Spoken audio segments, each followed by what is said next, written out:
দিয়েছেন সত্যকালী। কোরআনের আয়াত শুনালাম 137 সূরা নিসা, নিশ্চয় যারা ঈমান এনেছে আবার কাফের হয়েছে, আবার ঈমান এনেছে আবার কাফের হয়েছে। আমার রাসূল বলছেন যে সকালে মুমিন থাকবে, সন্ধ্যাবেলায় কাফের হয়ে যাবে। তাহলে এবার আপনারা জবাব দেন, ঈমান ভাঙার কারণ আছে না না? ঈমান ভাঙার কয় কারণ মুখস্থ কয়জনে করতে পারবে?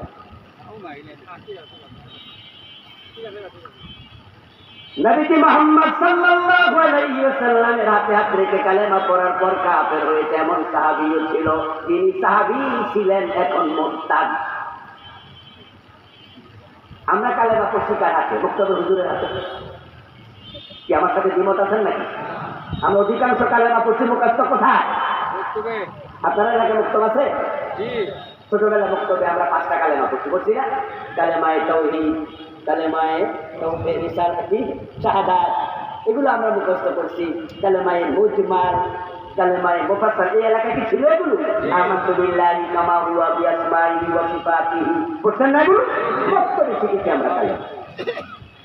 আমরা কালেমা পড়েছি ইমান এনেছি মুক্তবুল হুজুরের হাতে। আর আব্দুল্লাহ ইবনে উবাই সে কালেমা পড়ছে কার হাতে? যারা জানেন তারা বলেন না।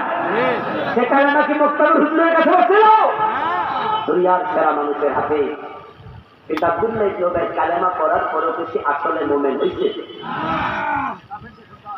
তাহলে কালেমা পড়ে নিজেকে মুমিন ভাবার কোনো কারণ নাই। কালেমাওয়ালাদের মাঝেও কাফের।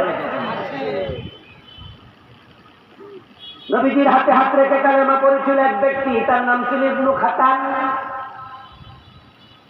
শুধু কালেমা পড়ে সে মুমিন হয় নাই, সে মদিনায় হিজরত করেছিল মক্কা থেকে। সে মুহাজির সাহাবী। ওই ইবনু খাতান কিছুদিন পরে মুরতাদ হইয়া মক্কায় পলাইয়া গেছে।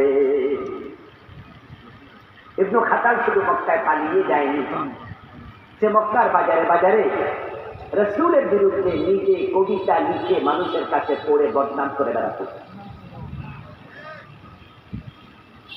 মক্কা বিজয় যখন হলো, নবীজি সাল্লাল্লাহু আলাইহি ওয়াসাল্লাম তখন ঘোষণা করলেন মক্কা বিজয়ের পর, লা তাসরিবা আলাইকুমুল ইয়াউম আনতুমুত তুলাকা ইল্লা ফুলানান ওয়া ফুলানান ওয়া ফুলানা। ও মক্কার মানুষেরা, আজকে কোনো প্রতিশোধ নেব না, তোমাদের সকলকে ক্ষমা করে দিলাম, তবে অমক অমক অমকের ক্ষমা নাই। হাইসু ওয়াজাদতুমুহুম ফাকতুলুহুম। এবার রাসূল বলেন, এই লোকগুলো, তাদের নাম আমি বললাম, তাদেরকে যেখানে পাও সেখানে হত্যা করো। তার মাঝে একজন ছিল আবু জাহেলের ছেলে ইকরামা রাদিয়াল্লাহু তাআলা আনহু। রাসূল মক্কা বিজয়ের দিন বলেছিলেন, ইকরামা ইবনে আবু জাহেলকে যেখানে পাও সেখানে হত্যা করো। ইবনু খাতালের নাম বললেন, ইবনু খাতালকে যেখানে পাও সেখানে হত্যা করো। ইকরামা পালায় গেছে মক্কা থেকে, কিন্তু তাকদীর বড় ভালো, পরে ফিরে এসে আবার মুসলমান হয়ে গেছে। তখন নবীজি ইকরামাকে ক্ষমা করে দিয়েছিলেন, কিন্তু ইবনু খাতালকে ক্ষমা করেন না, কারণ সে ক্ষমা চায় নাই। যখন সে শুনল তাকে যেখানে পাওয়া যাবে সেখানে হত্যা করার জন্য অর্ডার করা হয়েছে, ইবনু খাতাল ঘর থেকে বের হয়ে একবার কাবার সামনে আসে। সে কাবার অঙ্গনে গিয়ে কাবার গিলাফ ধরে বসে থাকলো, কারণ সে জানতো কাবার অঙ্গনে খুনাখুনি করা যায় নাই। ওমান দাখালাহু কানা আমিনা। কোরআনে আছে, হারামের সীমানায় কোনো মারামারি করা যাবে না, ওকে সেই নিরাপদ। ইবনু খাতাল কাবার গিলাফ ধরে বসে আছে। নবীজি সাল্লাল্লাহু আলাইহি ওয়াসাল্লামের কাছে কয়েকজন সাহাবী আসলেন, ইয়া রাসূলুল্লাহ, ইবনু খাতালকে যেখানে পাও সেখানে হত্যার অর্ডার আপনি দিয়েছেন, কিন্তু আমরা তো ইবনু খাতালকে কাবার গিলাফের সাথে, কাবার ওয়ালের সাথে এভাবে জড়িয়ে ধরতে বসে থাকতে দেখেছি। এখন কাবার অঙ্গনে তো মারামারি জায়েজ নাই, হুজুর কি করি বলেন? নবীজি তখন বললেন যে আল্লাহর কাবা আজকে কোনো পাপিষ্ঠকে আশ্রয় দেবে না। আল্লাহ আজকের দিনের জন্য সেখানে হত্যা আমার জন্য বৈধ, তোমরা তাকে কাবা তাকে হত্যা। আপনাদের কাছে আমি এই কাহিনী শুনে যেটা বোঝাতে চাইলাম, নবীজির হাতে হাত রাখার পরে ইবনু খাতালের ঈমান চলে যায়, অথচ এক সময় সে সাহাবী ছিল, পরে সে মোরতাদ হয়ে গেছে। যদি এমন ঘটনা তখন ঘটে, আমাদের কারো কারো ঈমান যাওয়ার সম্ভাবনা আছে না? না। আচ্ছা, ঈমান যে চলে গেছে এটা যদি আজকে টের পান, যেই কয় কারণে ঈমান ভেঙে যায়, এটা আমি আপনাদেরকে শোনাবো আজকে, সংক্ষেপে শোনাবো। শোনার পর যদি আপনি বুঝেন যে আপনারও ঈমান শেষ, নতুন করে কালেমা পড়ার সুযোগ আছে না? নাই। কিন্তু যদি আজরাইল আসার পরে আল্লাহর সামনে যাইয়া কিয়ামতের মাঠে টের পান যে ঈমান ছিল না, সেদিন কি আর কালেমা পড়ার সুযোগ আছে? সেদিন সুযোগ নাই। আমাদের দেশে কোন কোন কারণে মানুষের ঈমান থেকে যায়, এই চর্চাটা হয়েছে খুব কম।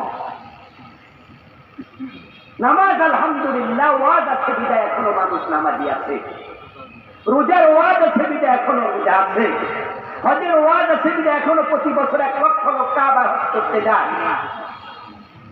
দুইটা ওয়াজ বাংলাদেশে খুব কম, একটা হচ্ছে ঈমানের ওয়াজ, আরেকটা হচ্ছে ইকামতে দ্বীনের ওয়াজ।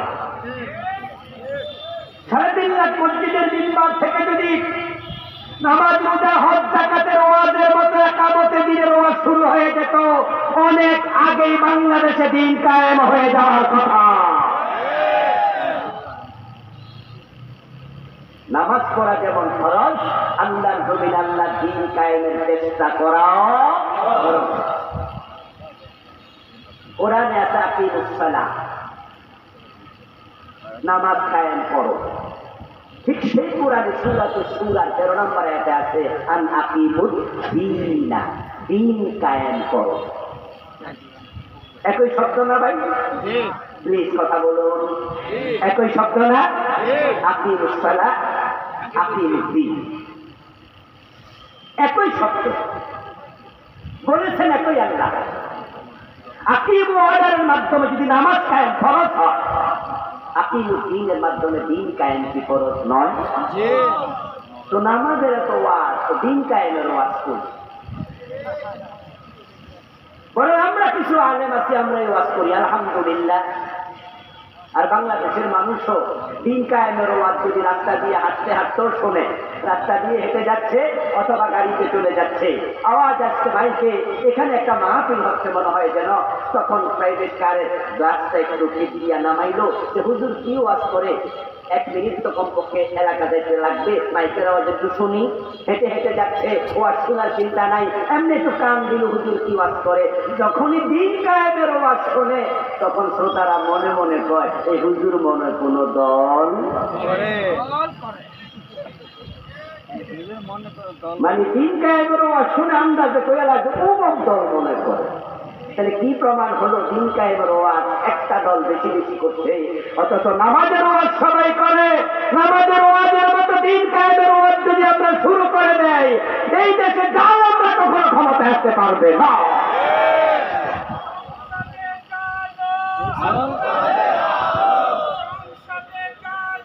আল কোরআনের আলো, আল্লাহু আকবার,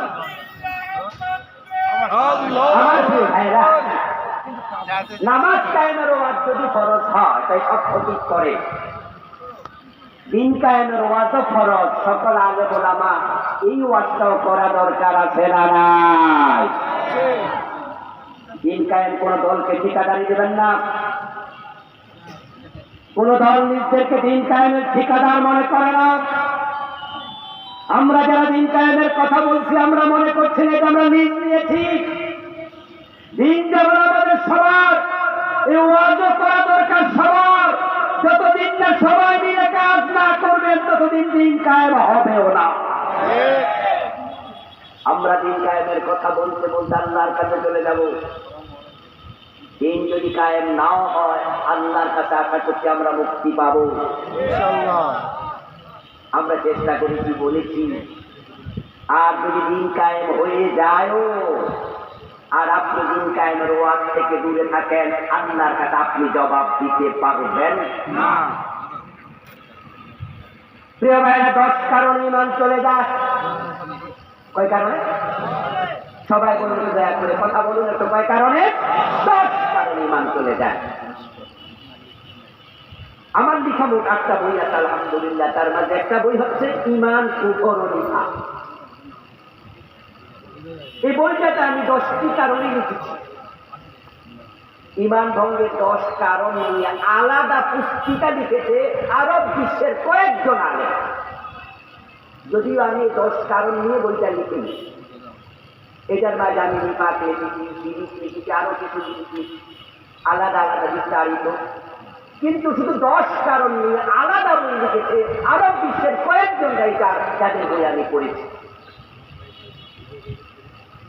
এই 10টি কারণ যদি আপনি না জানেন, অজু ভাঙ্গার কারণ না জানলে ভাঙ্গা অজু দিয়েও নামাজ পড়ার সম্ভাবনা আছে। কিন্তু যে অজু ভঙ্গের কারণ জানে, তার যদি অজু ভেঙে যায় তাহলে সে কিন্তু নামাজ আর পড়বে না, বলবো অজুটা একটু করে আছে। আপনারা আমার সামনে যারা আছেন, যদি কাউকে 50,000 বা 1 লাখ টাকা দেয়া হয় আর আপনাকে বলা হয় দুর্গা দেবীর সামনে মাথা নত করুন, রাজি হবেন? আমার দেশের একজন রিক্সাওয়ালাও রাজি হবে না, যার টাকার খুব দরকার। রাস্তার কোন মুসলিম ভিক্ষুককে আপনি বলবেন তোমার আমি 1 লাখ টাকা দেবো, তুমি একটু দুর্গা দেবীর সামনে গিয়ে একটা সেজদা মারবা, ওই ভিক্ষুক বলবে না খেয়ে থাকবো, ঈমান হারাবো না। কিন্তু ঈমান চলে যায় কোন কাজে, এটা না জানার কারণে অনেক লোক হাসতে হাসতে ঈমান হারায়। যেমন এই যে কয়েকদিন আগে আমাদের একজন বড় নেতা, উনি টেলিভিশন সাংবাদিকদের সামনে ব্যক্তিহীনভাবে জানাইয়া শোনাইয়া বলে দিলেন আমরা শরিয়া আইনে বিশ্বাস করি না। বলে নাই, বলে নাই, বলে নাই। এই কথাটার সাথে সাথে উনার ঈমান যদি থাকে, ঈমান শেষ। এই কথাটা খুব কম। এই কথা বলাতে ঈমান চলে গেছে, ঈমান ভেঙে গেছে। এটা ঈমান ভাঙা 10 কারণে এক কারণ, উনি হয়তো জানেন না। قال النبي صلى الله عليه وسلم إن العبد لا يتكلم بالكلمة من سخط الله لا يلقي لها بالا يهوي بها في جهنم। নবী সাল্লাল্লাহু আলাইহি ওয়াসাল্লাম বলেন, আল্লাহর বান্দা মাঝে মাঝে হালকা ভাবে না বুঝে এমন কিছু কথা বলবে, তার মুখ থেকে বের হওয়া একটা কথার কারণে আল্লাহ তাকে জাহান্নামের মাঝখানে ফেলে দেবে। নাউযুবিল্লাহ পড়েন, কি বলবেন? আপনার মুখ দিয়ে এমন কথা বের হয়েছে আপনি ভাবেন না যে কি বলেছেন, হালকা ভাবে বলছেন। যেমন আপনার বউকে আপনি মাথায় হাত দিয়া একবারে কাছে টেনে হাঁটতে হাঁটতে বললেন, বউ আমি তোমার খুব মহব্বত করি, সুতরাং তুমি 1 তালাক 2 তালাক 3 তালাক। বউ আর আসেনি? কিরে ভাইরা কথা কয় না কেন? বউটা কি জায়গায় আর আছে? তোমার মুখের কথা তাকে শেষ করে দিও। হাসতে হাসতে বলো আর কাঁদতে কাঁদতে বলো, হালকা ভাবে বলো আর সিরিয়াসলি বলো, তোমার মুখের শব্দ তালাক তোমার বিবাহকে বিচ্ছিন্ন করে দিয়েছে। উনি বললেন যে আমরা শরিয়া আইনে বিশ্বাস করি না। আমার প্রিয় ভাইয়েরা, শরিয়া মানে কি? ইসলাম। শরিয়া মানে কি? সবাই মানে শরিয়ত মানে কি? শরিয়তের মূল কাজ হচ্ছে ইসলাম। শরিয়া মানে 5 ওয়াক্ত নামাজ, শরিয়া মানে রমাদানের রোজা, শরিয়া মানে হজ, শরিয়া মানে চোর ধরে হাত কাটো, শরিয়া মানে ডাকাত ধরে সরে দাও, শরিয়া মানে যারা করলে সরাত লাগাও, বিবাহিত হলে পাথর মারো, শরিয়া মানে হচ্ছে সুদ খাওয়া যাবে না, শরিয়া মানে হচ্ছে মদ পান করলে আশীর্বাদ লাগাও। আল্লাহর আইনের নাম শরিয়া। যদি কেউ বলে শরিয়া মানি না, আল্লাহর কসম তার ঈমান।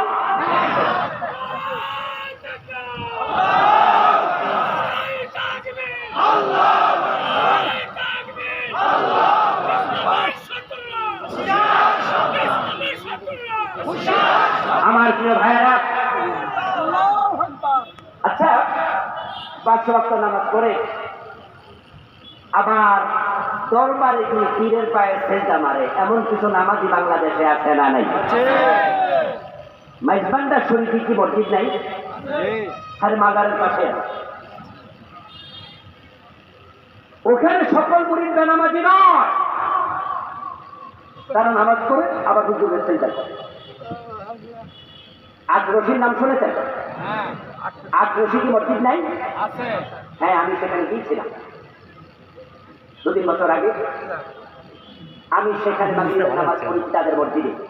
মসজিদ আছে। নামাজের পরে আবার ঘুরতে বেরোলাম তো পীর সাহেবের মাজারে গেলাম। আমার এই সব সাক্ষী, 2 জন আল্লাহর বান্দা মাজারে সেজদায় পড়ে আছে। 5 ওয়াক্ত নামাজ পড়ে আবার মাজারে সেজদা দেয়। ঠিক যেই 2টা লোককে আমি দেখেছি আগ্রসীর মাজারে সেজদা দিচ্ছে, ওই লোকগুলোকে যদি 50,000 1 লক্ষ করে টাকা দিয়ে বলা হতো তুমি একটু দুর্গা দেবীর সেজদা দাও, আমার মন বলে সে দুর্গাকে সেজদা দিতে রাজি হতো না, কারণ সে বোঝে মূর্তি পূজা শিরিক। কিন্তু মাজারে সেজদা দেয়া শিরিক এটা সে বোঝে নাই। তার পীর তাকে ভুল বুঝাইছে। তার পীর বলছে এটা সেজদায় তাজিম। তার পীর তাকে বলছে সেজদা 2 প্রকার, একটা সেজদায় তাআব্বুদি আর একটা সেজদায় তাআজ্জুদি। আমরা আল্লাহকে যে সেজদা দেই এটা ইবাদতের সেজদা, আর কিসের যে সেজদা দেই এটা হচ্ছে আজমত, সম্মানের সেজদা। আর সম্মানের সেজদা দিলে ঈমান যায় না। এই যে তুই একটা ভুল ব্যাখ্যা ঢুকাইয়া তার ঈমানটাকে শেষ করে দিল। আমরা যারা আজকের মাহফিলে আছি, আমাদের ফতোয়া কি, আমাদের বক্তব্য কি? যারা জানেন তারা বলেন, ভুল হলে আমরা বলবো এখানে বড় বড় আলেমরা আছেন। যারা পীরের পায়ে সেজদা দেয় তারা মুমিন না মুশরিক? ঈমান থাকে না যায়? ইসলামের সেজদায় তাজিমি বলতে আলাদা কোন সেজদা নাই। আমাদের নেতা শরীয়ত মানি না বলে মুশরিক কাফের হয়ে গেল, ঈমান হারালো। এটা উনি বুঝেন না, এটা বললে ঈমান যায়। ভণ্ড পীরের পায়ে সেজদা দিয়া হাজার হাজার লোক ঈমান হারালো, কারণ তারা বোঝে না এটা শিরিক, এটা করলে ঈমান যায়। এবার বলুন তো, মানুষগুলো কি হাসরের দিন আল্লাহর সামনে যাবে না? যাওয়ার পরে তারা সফল হবে না ব্যর্থ? ঈমান আছে না নাই? যাদের ঈমান নাই তারা বেহেশত পাবে কিনা? তখন তারা আল্লাহ তাআলার সামনে বলবে, আল্লাহ এটা যে শিরক, এটা যে কুফর, আমি তো জানতাম না। কোরআন তার প্রমাণ। ওই মানুষগুলো বলবো, আল্লাহি রাব্বিনা মা কুন্না মুশরিকিন, ও আমাদের রব আল্লাহ, তোমার কসম করে বলি আমি মুশরিক নই। আল্লাহ বলবে, তুই যে শিরিক করছস। তখন বলবে, আল্লাহ এটা যে শিরিক আমি জানতাম না। এবার আল্লাহ বলবে, জানলি না কেন বেটা, জানলি না কেন? এলেম শিখা নফল না ফরজ? এলেম কেন শিখলি না? আপনি ভাববেন না জানি না বললে আল্লাহ তাআলা ছেড়ে দেবেন। ও দোস্ত আমার, না জেনে বিষ খাইলে মানুষ মরে কিনা? আপনি বিষ যদি খান, জানলেও মরবেন, না জানলেও মরবেন, এটাই বিষের ক্রিয়া। আপনি জানেন আর না জানেন, কুফর করলে ঈমান শেষ, শিরিক করলে ঈমান শেষ, নেপাকে ইতিকাদি করলে ঈমান শেষ। এইভাবে 10টা আমি এখনই বলবো। ওই 10টা যদি আপনার ভিতরে থাকে, তাহলে আপনাকে নতুন করে কালেমা পড়তেই হবে।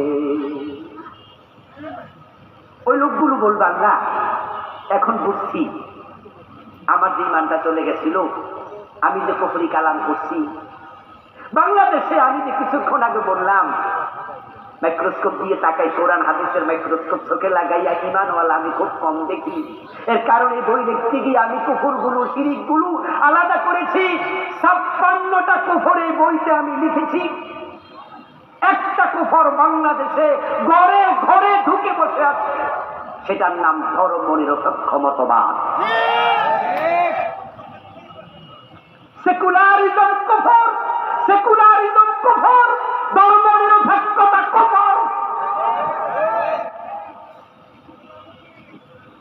অথচ 54 বছর যারা দেশ চালাচ্ছে তারা সকলে সেকুলার, তারা সবাই ধর্ম নিরপেক্ষতা ওই দলগুলোতে আমার সামনে আজকে এখানে আসেন অনেকে সে দলেরই কর্মী, সে দলেরই ভোটার, ওই সেকুলারদের একজন, অথচ আপনি নামাজি। আপনাকে আমি সত্যি ভালোবাসি, আপনি আমার ভাই, কিন্তু সেকুলারিজমের কারণে আপনারও ঈমান। ধর্মের ব্যাপারে কোনো নিরপেক্ষতা চলবে না, নিরপেক্ষ থাকা যাবে না, হয়তো পক্ষে না হয় বিপক্ষে। এরকম দিন হুকুম ওয়ালিয়া দিন। ধর্মের ব্যাপারে দল হলো দুটি। আল্লাহ তাআলা সূরা কাফিরুনের শেষ আয়াতে আমাদের সেটাই বলেছেন, লাকুম দীনুকুম, তোমাদের দিন তোমাদের, তোমাদের ধর্ম তোমাদের, ওয়ালিয়া দিন, আমার ধর্ম আমার। মাঝখানে কোনো ধর্ম আর নেই। হয়তো পক্ষে না হয় বিপক্ষে। এবার আমি একটু জবাব চাইব, যে জবাবের কারণে আপনি হয়তো আজকে নতুন করে আবার মোমেন হয়ে যাবেন। আপনার আমল নামে আল্লাহ তাআলা লিখবে, ফেরেশতারা লিখবে, এই লোকটা নিরপেক্ষ ছিল না, ধর্মের বিপক্ষেও ছিল না। আওয়াজ করে বলবেন সকলে, আমরা ধর্মের বিপক্ষে না পক্ষে? ধর্মের বিপক্ষে না পক্ষে? ধর্মের পক্ষে থাকলে আল্লাহর কোরআনের আইনের পক্ষে থাকা লাগে। সৃষ্টিকার আইন চলবে শুধু তার, এটাই কোরআনের মূল কথা। আল্লাহর আইনের পক্ষে থাকবেন কিনা?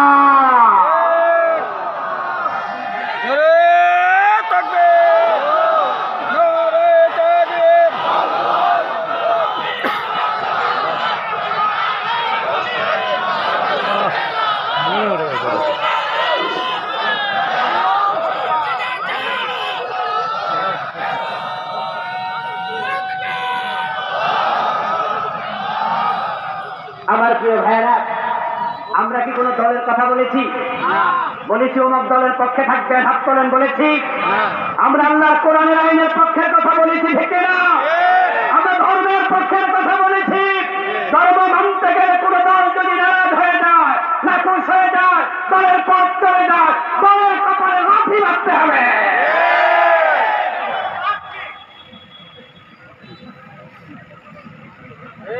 আমার প্রিয় ভাইয়েরা, কুফরি হয় 10 কারণে, ঈমান যায় 10 কারণে, কুফরি হয় লিখেছি 56 কারণে।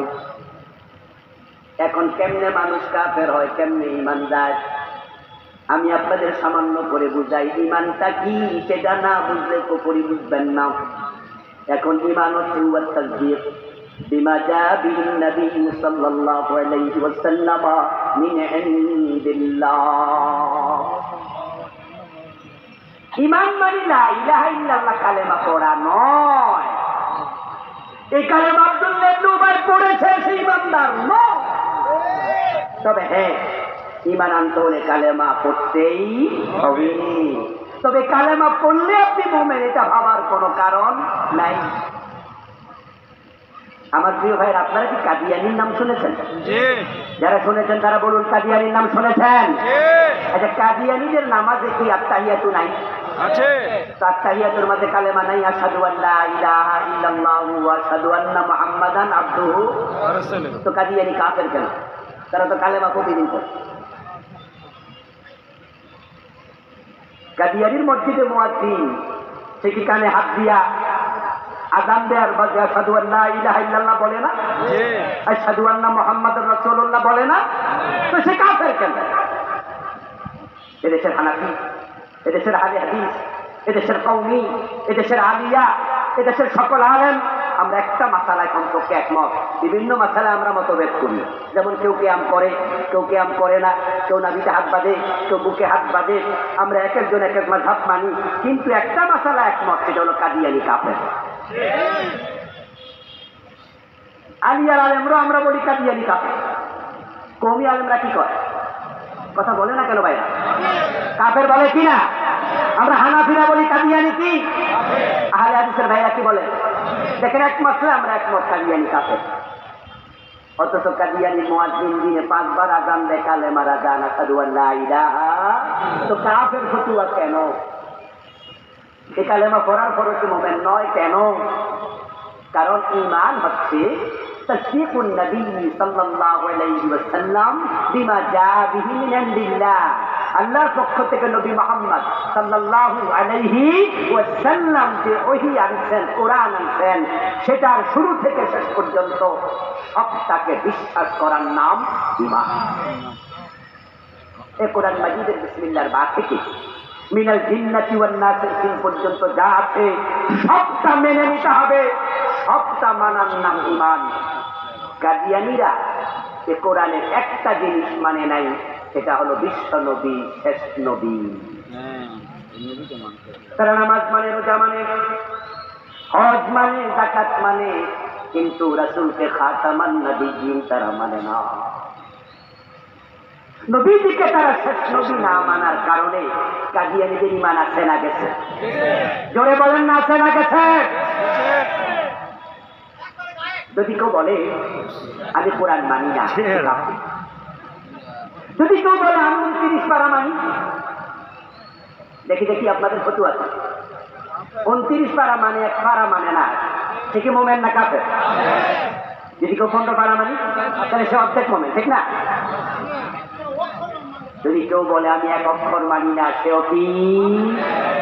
সবটা মানার নাম ঈমান। কাদিয়ানী একটা মানলো না, বেঈমান। ইবলিস শয়তান মোমেন না কাফের? আল্লাহর কয়টা আইন মানে নাই? এই ভাইরা বলুন না, কয়টা? জোরে জোরে হাত কাটো। এটা কি আল্লাহর আইনে আছে? 54 বছরে কয়দিন মানছেন? জেনা করলে 100 ব্যাট লাগাও, কোরআনে আছে কিনা? 54 বছরে কয়দিন মানছেন? মদ পান করলে 80 ব্যাট দিতে হবে, হাদিসে আছে না নাই? 54 বছরে কয়দিন মেনেছেন? ইনিল হুকমু ইল্লা লিল্লাহ, আল্লাহ ছাড়া কারো আইন চলবে না, এই কথা কোরআনে আছে না নাই? 54 বছরে বাংলাদেশ আল্লাহর আইনে কয়দিন চালাইছেন? কাদিয়ানী একটা মানে না, ফতোয়া কাফের। ইবলিস একটা মানে না, ফতোয়া কাফের। আমরা কয়টা মানি না? ঈমানের খবর কি? ঈমান ছাড়া মরলে জান্নাত পাবেন? এই জন্য তো আমরা বলি পুরা কোরআন মানতে হবে, আংশিক ইসলাম না। আমরা থাকবো যেখানে, ইসলাম থাকবে সেখানে, পাকঘর থেকে সংসদ সব জায়গায় কোরআন আইন চলবে।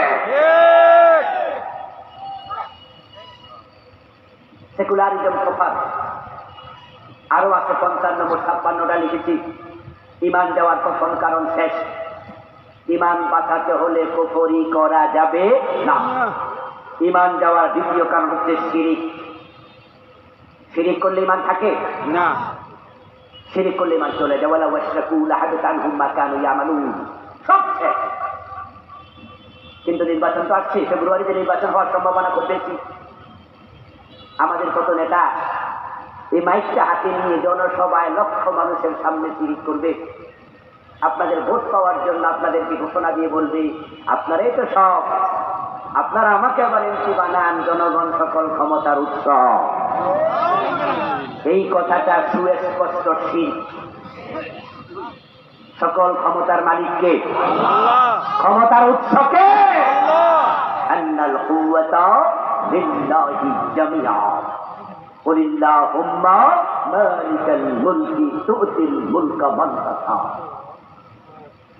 জনগণ ক্ষমতার উৎস নয়, জনগণের হাতে ক্ষমতা নাই, জনগণ ক্ষমতার ওসিলা মাত্র। ক্ষমতা কার হাতে? আল্লাহ। জুলাই আন্দোলনের মাধ্যমে কি তোমাদের এই ইলম আসবে না, শিক্ষা আসবে না? এই স্লোগানকে তোমরা ভুলবে না। জনগণ ক্ষমতার উৎস যদি হতো, শেখ হাসিনা বাংলাদেশ থেকে পালানো লাগতো না। কারণ একটা চকিদার থেকে একেবারে সেনাবাহিনীর প্রধান পর্যন্ত তার নিজের দলের লোক দিয়ে সাজিয়েছিল। এদেশের জনগণের 5 পয়সা মূল্য ছিল না। জনগণ ঘুমাইছে, রাতের বেলা ভোট হয়ে গেছে, ঠিক নয় কি? উনার প্রেসিডেন্ট, উনার মন্ত্রী পরিষদ, উনার এমপি 300 সব উনার, চকিদার উনার, পুলিশ উনার, বিজিবি উনার, সেনাবাহিনী উনার, র্যাব উনার। আর আমরা যারা ছিলাম দেশের নাগরিক, আমরা ভারতীয়র মতো ছিলাম, ঘর জামাইয়ের মতো ছিলাম, মুখের কথাটি বলার সাহস ছিল না। কিন্তু এর মাঝেও তিনি পালিয়ে যেতে বাধ্য হয়েছেন, কারণ ক্ষমতার মালিক আল্লাহ। আল্লাহ চেয়ার উল্টিয়ে দিয়েছে, আর তার ওয়াকার আত্মীয়তার সেনাপ্রধান বলেছে প্রধানমন্ত্রীকে পালান, 45 মিনিটও সময় নাই। এমন ভাবে পালিয়েছে দুপুরে রান্না করা খাবার খেয়েও পালানোর সময় পান নাই। আল্লাহ তাআলা আমাদের চোখ অঙ্গনে দিয়ে বুঝিয়ে দিয়েছেন, ক্ষমতা আমার হাতে, আমি চাইলে উল্টিয়ে দিতে পারি। প্রিয় ভাইয়েরা, ফেরাউন ছিল মিশরের প্রেসিডেন্ট। আল্লাহ তাআলা তাকে পানিতে চুবাইয়া মারলেন। যেদিন ফেরাউনকে আল্লাহ পানিতে চুবালেন, আপনারা একটু মেহরবানি করে জবাব দেন, আলোচনার শেষ দিকে যাচ্ছি। ফেরাউন সেদিন ঘুমন্ত ছিল না সজাগ? একা ছিল না সেনাবাহিনীর সাথে ছিল? পদত্যাগ করেছিল না ক্ষমতায় ছিল? আল্লাহ তাআলা ফেরাউনকে ক্ষমতায় রেখে সজাগ রেখে তার সৈন্য সহ পানিতে ডুবিয়ে দিয়ে বুঝিয়ে দিলেন, আমি আল্লাহ ধরলে কোন সেনাবাহিনী বাঁচাতে পারে না।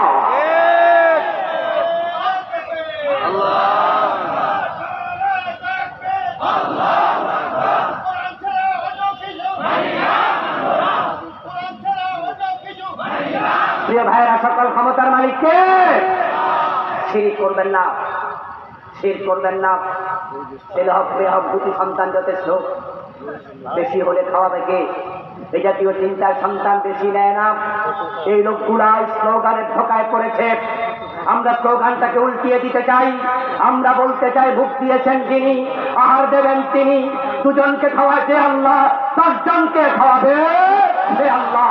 আমরা কেউ রাজ্জাক নই, রাজ্জাককে। সুতরাং ছেলে মেয়ে বেশি হলে খাওয়াবে কে? এই চিন্তা মাথায় ঢুকলে ঈমান চলে যাবে। সন্তান হয় না, সন্তানের জন্য পীরের দরবারে চলে যায়।